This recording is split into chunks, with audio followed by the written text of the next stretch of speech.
Confessions of a Mastermind. Part 1. The Plan. I am not a monster, at least not in the way people might think. I didn't set out to kill for the thrill of it, nor am I driven by some insatiable bloodlust. My motives are far more complex, rooted in a deep-seated belief that what I do is necessary. My name is irrelevant. What matters is the story, the method, and the meticulous care with which I execute my plans. It all started with her, Lila. She was everything I despised about humanity: vain, manipulative, and morally bankrupt. She pranced around town, using her looks and charm to get what she wanted, leaving a trail of broken hearts and ruined lives in her wake. I watched her for months, studying her every move, learning her routines, and understanding her weaknesses. This wasn't some impulsive act of rage. It was a carefully crafted plan to rid the world of a parasite. Part 2. The Setup. Lila worked at a high-end boutique in the city, a place where the rich and vapid gathered to flaunt their wealth. She lived alone in a penthouse apartment, a gift from her most recent conquest, a married businessman named Richard. He was a convenient pawn in my game, one I would use to ensure my plan went off without a hitch. I started by planting seeds of doubt and jealousy in Richard's mind. It wasn't difficult. He was already paranoid about Lila's fidelity. A few well-placed anonymous messages and staged encounters were all it took to push him over the edge. I watched from the shadows as their relationship unraveled, each fight bringing me one step closer to my goal. Part 3. The Perfect Alibi. Creating the perfect alibi was crucial. On the night I planned to kill Lila, I attended a charity gala downtown. It was a black tie event, filled with the city's elite, and I made sure to be seen by as many people as possible. I mingled, laughed, and even had my photograph taken with the mayor. No one suspected a thing. I left the gala early, citing a sudden headache, and made my way to Lila's apartment. By now, Richard would be on his way to confront her, fueled by the lies I had fed him. I knew he would arrive in a fit of rage, and I planned to use that to my advantage. Part 4. The Execution. Getting into Lila's apartment was easy. I had copied her key weeks ago, another piece of my meticulous preparation. I slipped inside, my heart pounding with anticipation. The place was dark and silent, the only sound the steady hum of the city outside. I waited in the shadows, my gloved hands gripping the cold steel of my knife. It wasn't long before I heard the sound of the elevator and the unmistakable click of Lila's heels on the marble floor. She entered the apartment, completely unaware of the danger lurking within. Before she could turn on the lights, I struck. The blade sliced through the air, finding its mark with deadly precision. She gasped, her eyes wide with shock and pain, and then she crumpled to the floor. It was over in seconds, clean and efficient, just as I had planned. I left the knife next to her body, a deliberate move to implicate Richard. I knew his fingerprints would be all over it, thanks to the little accident I had arranged at his office earlier that week. As far as the police would be concerned, it was an open and shut case of a jealous lover driven to murder. Part 5. The Aftermath. The police arrived at Richard's apartment the next morning, arresting him in front of his stunned wife and children. The media had a field day, painting him as a cold-blooded killer who had snapped under the pressure of his illicit affair. It was almost too easy. I watched the news coverage with a sense of satisfaction, knowing that justice had been served. Lila was gone, Richard's life was in ruins, and no one had any reason to suspect me. I had played my part to perfection, a puppet master pulling the strings from the shadows. But this was just the beginning. There were others like Lila, others who deserved to be punished for their sins. I would find them, study them, and execute my plans with the same meticulous care. The world needed someone like me, someone willing to do what was necessary to cleanse it of its filth. Part 6. The Next Target. As I savored the success of my first kill, my mind began to drift to my next target. Emily Thompson was a rising star in the corporate world, known for her ruthless tactics and cutthroat ambition. She had clawed her way to the top, leaving a trail of ruined careers and shattered dreams behind her. I began my surveillance, following her to work, to the gym, to her favorite coffee shop. She was a creature of habit, her routines as predictable as they were mundane. It didn't take long to identify her vulnerabilities, the cracks in her carefully constructed facade. One evening, as Emily was leaving her office late, I approached her under the guise of a lost tourist. I asked for directions, engaging her in small talk to gauge her reactions. She was polite but distant, her mind already focused on her next power move. Perfect. Part 7. The seduction. To gain Emily's trust, I needed to infiltrate her world. I created a fake identity, posing as an ambitious young entrepreneur seeking mentorship. It wasn't hard to arrange a chance meeting at a networking event, where I impressed her with my charm and intelligence. Over the next few weeks, we developed a professional relationship. I flattered her ego, praised her accomplishments, and made myself indispensable. She began to let her guard down, sharing details about her life and career that would be invaluable to my plan. One evening, over drinks at an upscale bar, Emily confided in me about a rival at work, a woman named Sarah who was vying for the same promotion. She spoke of Sarah with contempt, describing her as weak and incompetent. It was clear that Emily would stop at nothing to eliminate her competition. Part 8. The setup. I decided to use Sarah as the key to Emily's downfall. I began by planting seeds of discord between them, spreading rumors and creating misunderstandings. Emily's paranoia grew, and she became increasingly hostile towards Sarah, who was oblivious to the manipulation. Next, I orchestrated a series of accidents designed to undermine Sarah's credibility. Documents went missing, emails were mysteriously deleted, and confidential information was leaked. Emily believed she was orchestrating these events herself, unaware that I was the true mastermind. As tensions escalated, I prepared the final phase of my plan. I created fake evidence implicating Emily in a major corporate scandal, complete with forged documents and anonymous tips to the media. It was only a matter of time before the story broke, and Emily's world came crashing down. Part 9. The execution. The scandal erupted with a fury I had anticipated. Emily was accused of embezzlement, fraud, and corporate espionage. The evidence was overwhelming, and her protests of innocence fell on deaf ears. Her colleagues turned against her, and her once bright future was shattered. I watched from the sidelines, savoring the chaos I had unleashed. Emily was arrested, her career in ruins, her reputation destroyed. She was the perfect scapegoat, and no one ever suspected that I had orchestrated the entire scheme. With Emily out of the way, Sarah was promoted to the position she had coveted. She was grateful, attributing her success to her hard work and perseverance. Little did she know that she, too, was just a pawn in my game.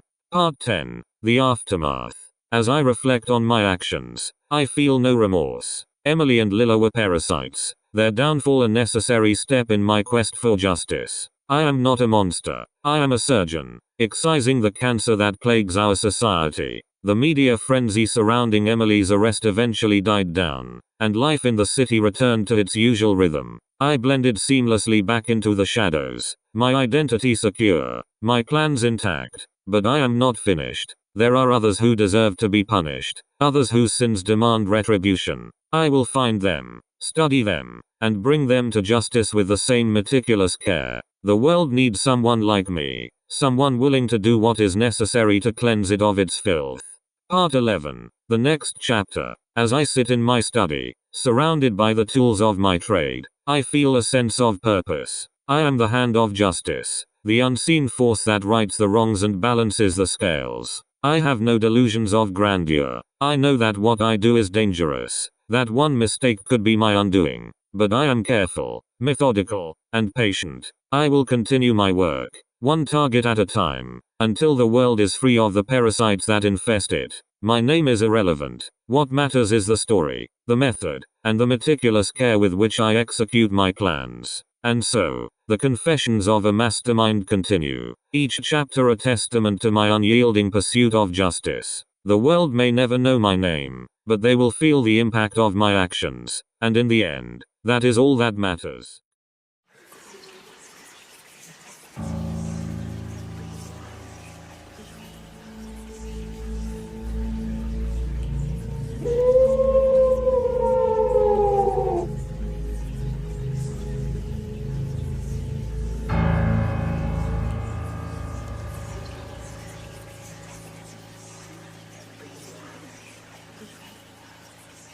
Part 1. The perfect crime. I'm not a monster. I'm just good at what I do. My name is Richard Clark, and I'm a detective with the Metropolitan Police Department. For the past 20 years, I've solved countless cases, brought justice to countless families, and maintained an impeccable reputation. But there's something else you should know about me. I'm also a killer. It started as an experiment, a test of my abilities. Could I commit the perfect crime and get away with it? The thrill of outsmarting my colleagues, of manipulating the investigation from the inside, was intoxicating. My first victim was a drifter, someone who wouldn't be missed. I planned every detail meticulously, ensuring there were no loose ends. The investigation was swift, the case closed, and no one ever suspected a thing. But once was not enough. The rush of adrenaline, the sense of power, was too addictive to resist. I carefully selected my victims, choosing those who were insignificant, who wouldn't draw too much attention. Each murder was a work of art, a masterpiece of planning and execution. And each time, I was the one who solved the case, basking in the praise and admiration of my peers. For years, I played this deadly game, always staying one step ahead of the investigation. But then I made a mistake. I chose the wrong victim. Part 2. The new case. Her name was Emily Harris, a young woman with a bright future ahead of her. She was a law student, top of her class, with a promising career in criminal justice. But more importantly, she was the daughter of my boss, Chief Inspector Harris. I didn't know that when I chose her. To me, she was just another target, another challenge. I planned her murder with the same precision as all the others, confident that I would once again elude suspicion. But this time, things didn't go as planned. Emily fought back. She scratched my face, leaving deep gouges that I couldn't easily explain. And she screamed. The sound echoed through the empty streets, attracting the attention of a nearby patrol car. I had to flee, leaving her half dead in the alley. The next morning, the entire city was in an uproar. Emily's body had been discovered, and the chief inspector was personally overseeing the investigation. The pressure was immense, the scrutiny intense. For the first time, I felt a flicker of fear. Had I finally made a mistake that would cost me everything? Part 3. The investigation. The investigation moved quickly. Every available officer was assigned to the case, and the media was relentless in its coverage. The city was in a state of panic, and the chief inspector was determined to find the killer. I watched from the inside, playing my part as the dedicated detective. I followed leads, interviewed witnesses, and worked long hours, all the while carefully steering the investigation away from myself. But the scratches on my face were a problem. I had to come up with an explanation, something that would deflect suspicion. I told my colleagues that I had been in a bar fight, that some drunk had taken a swing at me. It wasn't unusual for us to get into scuffles, and the story was plausible enough. But I could see the doubt in their eyes, the unspoken questions. The pressure was mounting, and I knew I had to do something drastic to divert attention.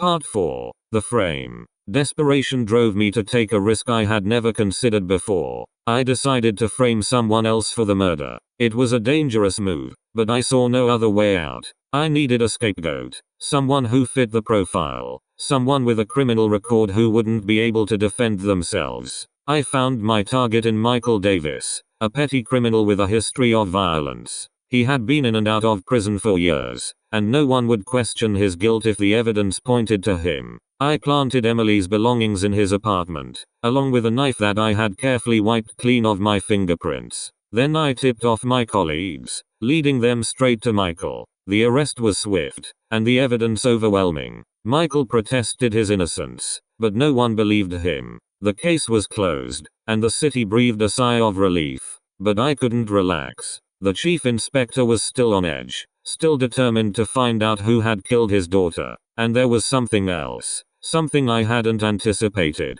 Emily's fiancé, David, had been quietly conducting his own investigation, determined to find the truth. Part 5. The unraveling. David was relentless. He didn't believe that Michael was the killer, and he refused to let the case go. He started digging into Emily's life, talking to her friends, piecing together a picture of her final days, and he began to notice things, small inconsistencies, that didn't add up. He came to the police station one day, demanding to speak with me. I agreed, hoping to deflect his suspicions. but as we talked, I could see that he was getting closer to the truth.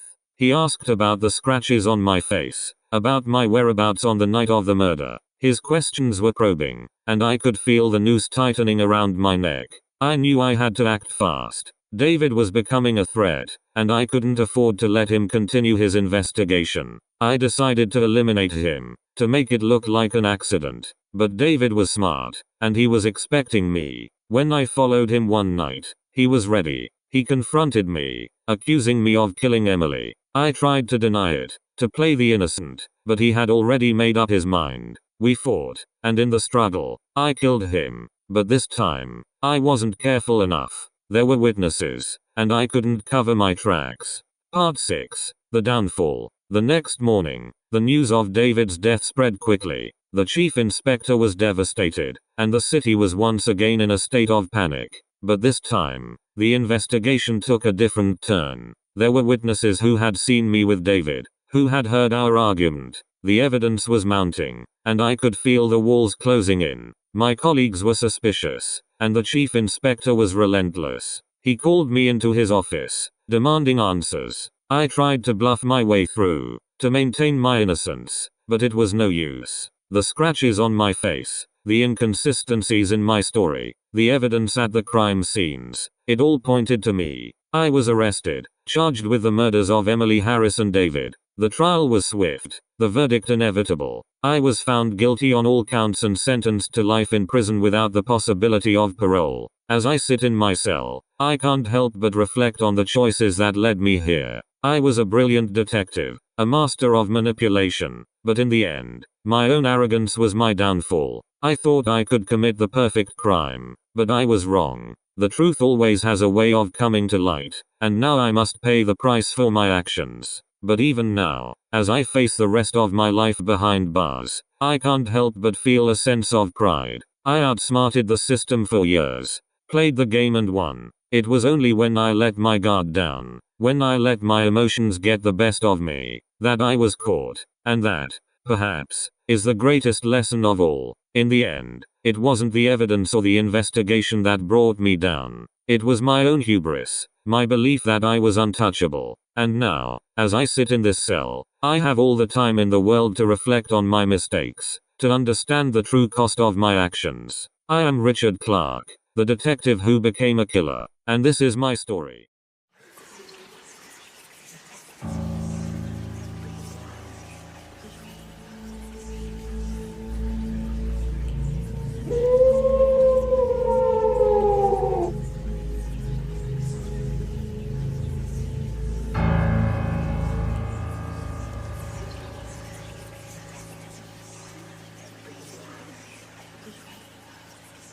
The Cabin in the Woods. Part 1. The Setup. It's strange how one can be surrounded by people yet feel completely alone. Perhaps that's what led me down this path.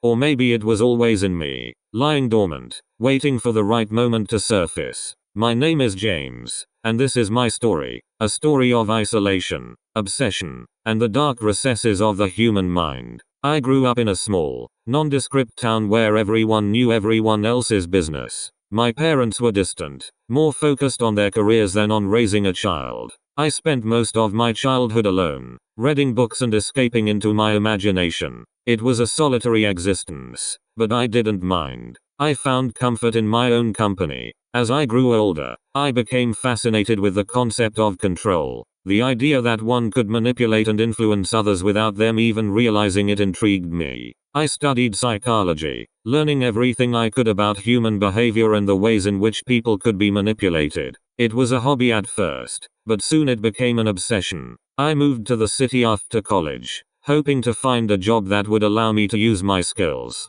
I ended up working as a data analyst for a large corporation. It was a mundane job, but it paid well and allowed me to blend into the background. I was just another face in the crowd, and that suited me just fine. But the city was a lonely place, and the isolation began to take its toll. I longed for something more, something that would give my life meaning. That's when I met her, Emma. She was beautiful, intelligent, and completely out of my league. But there was something about her that drew me in, something that made me believe that I could have her, that I could control her. Part 2. The Obsession. Emma worked in the same building as I did, on a different floor. I would see her in the lobby sometimes, or in the cafeteria. She was always surrounded by friends, laughing and talking, completely oblivious to my existence. I watched her from afar, studying her every move, learning her routines. I began to follow her, not just at work, but everywhere. I would sit outside her apartment, watching as she went about her daily life. I knew it was wrong, but I couldn't help myself. She was like a drug, and I was addicted. My obsession with Emma grew stronger with each passing day. I started to collect things, photos of her, items she had touched, anything that connected me to her. I created a shrine in my apartment, a place where I could worship her in private. But watching her from afar wasn't enough. I needed more. I needed to be close to her, to touch her, to make her mine. I began to devise a plan, a way to get her alone, to make her see that we were meant to be together. Part 3. The plan. I knew that Emma had a routine. She would leave her apartment at 7:30 every morning, take the same route to work, and return home at 6 o'clock in the evening. She lived alone, which made things easier. I spent weeks planning every detail, making sure that nothing could go wrong. The first step was to gain her trust. I started by accidentally bumping into her at work, striking up conversations, and finding common interests. It wasn't long before we became friendly, and she began to see me as someone she could rely on. The next step was to isolate her. I waited for the perfect opportunity, a time when she would be vulnerable and alone. It came one Friday evening when she mentioned that she would be staying late at the office to finish a project. I offered to stay and help her, and she gladly accepted. We worked late into the night, the office empty and quiet. It was the perfect setting for what I had planned. As the hours passed, I could feel the tension building. I watched her closely, waiting for the right moment to strike. Part 4. The act. It happened so quickly. One moment we were talking and laughing, and the next, I had her pinned against the wall, my hand over her mouth to stifle her screams. She struggled, but I was stronger. I had planned for this, trained for this. I knew exactly what to do. I whispered in her ear, telling her that everything would be okay, that I loved her, that we were meant to be together. She looked at me with wide, terrified eyes, and I could see the realization dawn on her face. She knew who I was, what I had been doing. She knew that there was no escape. I bound her hands and feet, making sure that she couldn't move. I had prepared a bag with everything I needed: rope, duct tape, a blindfold. I had thought of everything. I was in control. I carried her to my car, carefully avoiding the security cameras. The city was dark and quiet, and no one saw us leave. I drove to a remote cabin that I had rented, a place where no one would find us. It was a long drive, and Emma was silent the entire time, her eyes filled with a mixture of fear and resignation.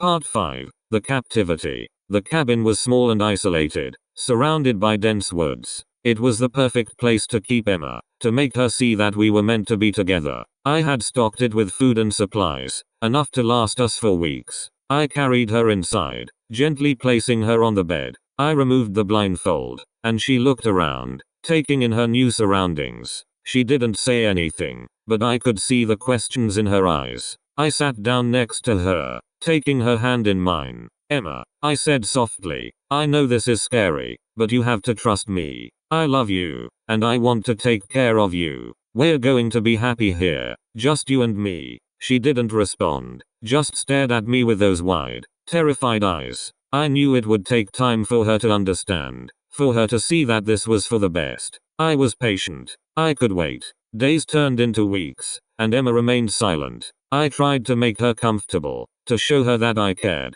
I cooked for her, talked to her, read to her, but no matter what I did, she remained distant, her eyes filled with a sadness that I couldn't reach. Part 6. The breaking point. It was a cold, rainy night when everything changed. I had gone into town to get supplies, leaving Emma alone in the cabin. When I returned, I found her standing by the window, staring out into the darkness. I could see the desperation in her eyes, the longing to escape. I approached her slowly, my heart pounding in my chest. "Emma," I said softly, "you know you can't leave. This is our home now. You need to accept that." She turned to face me, and for the first time, I saw a flicker of defiance in her eyes. Why are you doing this? She whispered, her voice trembling. Why can't you just let me go? Her words cut through me like a knife. I had done everything for her, given up everything to be with her, and still, she couldn't see that this was for the best. Anger and frustration welled up inside me, and I felt my control slipping. I can't let you go, I said through gritted teeth. You belong to me. We belong together. She took a step back, fear flashing in her eyes. No, James. This isn't love. This is madness. Her words pushed me over the edge. I lunged at her, my hands closing around her throat. She struggled, her eyes wide with terror, but I was stronger. I felt her body go limp, her life slipping away beneath my fingers. As the reality of what I had done sank in, I released her, stumbling back in horror. Emma's lifeless body lay on the floor, her eyes staring blankly at the ceiling. I had killed her, the one person I had loved more than anything, and I had taken her life. Part 7. The Aftermath. Panic set in as I realized the gravity of my actions. I had to get rid of the body, cover my tracks. I couldn't let anyone find out what I had done. I wrapped Emma's body in a blanket and carried her to the car, my mind racing with fear and guilt. I drove to a remote spot in the woods, far from the cabin. I dug a shallow grave, my hands trembling as I placed her body inside. I covered her with dirt, trying to ignore the overwhelming sense of loss and regret that threatened to consume me. I returned to the cabin, cleaning up any evidence of Emma's presence. I wiped down surfaces, disposed of her belongings, and made sure that no one would ever know she had been there. It was as if she had never existed, but the guilt was always there, lurking in the back of my mind. I couldn't escape it, couldn't outrun it. I saw her face in my dreams, heard her voice in the silence of the cabin. I had taken her life, and now I was left with the haunting memory of what I had done.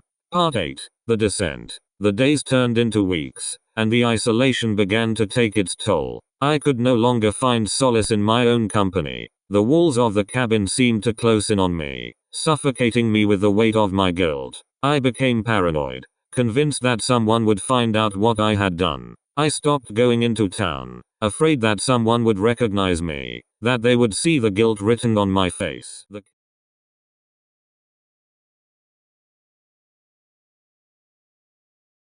Share your thoughts below, don't forget to like and subscribe, and you can check out more videos like these, right now.